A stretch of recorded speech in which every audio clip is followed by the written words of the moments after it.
This is a quick video to highlight some of the social distancing functionality from Excitech FM's new Return-to-Work module. This functionality will be available to all existing users.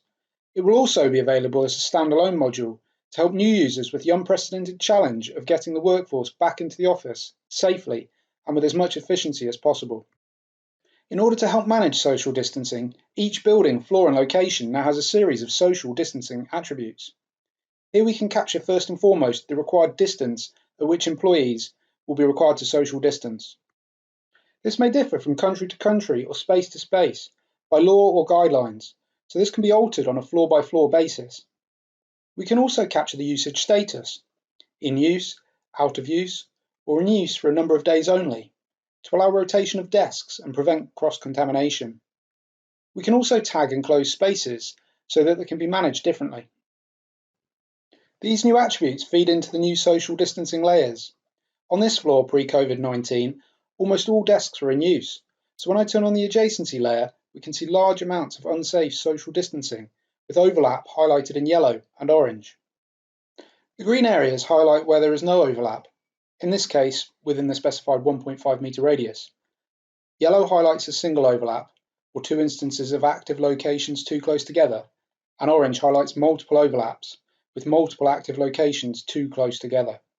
This is summarised in square meterage, so as changes are made to the active desks or floor plan layout, you can see whether the risk areas are increased or decreased. The adjacency enhanced layer allows users to look at a higher level of social distancing, if the organisation wants to compare statutory with the organisation's desired or optimal level, which may well be higher than the government recommendation. We can also flag enclosed safe spaces and highlight as a layer all locations which have been marked as active or not. As stated, the vast majority on this floor plan are active, with only a couple of X's marking those that are not yet defined as active or inactive. If we are going to maintain this floor layout and allow the safe return to work, we will need to accept that a lot of these locations cannot be used together. We can model potential safe working by manually selecting a number of locations and marking them out of action. We simply select all the locations we don't want to use, edit, and select Do Not Use, and then hit Save. The red ends now depict the desks that we have taken out of action. If we drop back into the adjacency layer, we can see that there is now much less overlap, but there is still some. Users can continue to edit depending on how stringently they are looking to enforce the guidelines.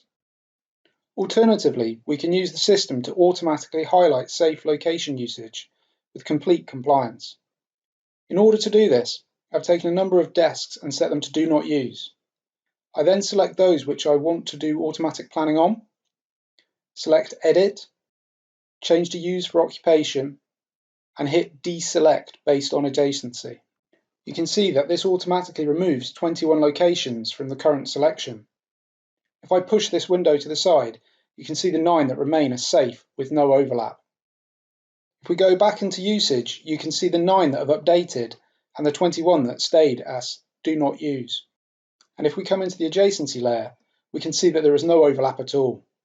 The current layout would not necessarily be the most efficient use of space, but does ensure that if correctly input, all safety guidelines are met.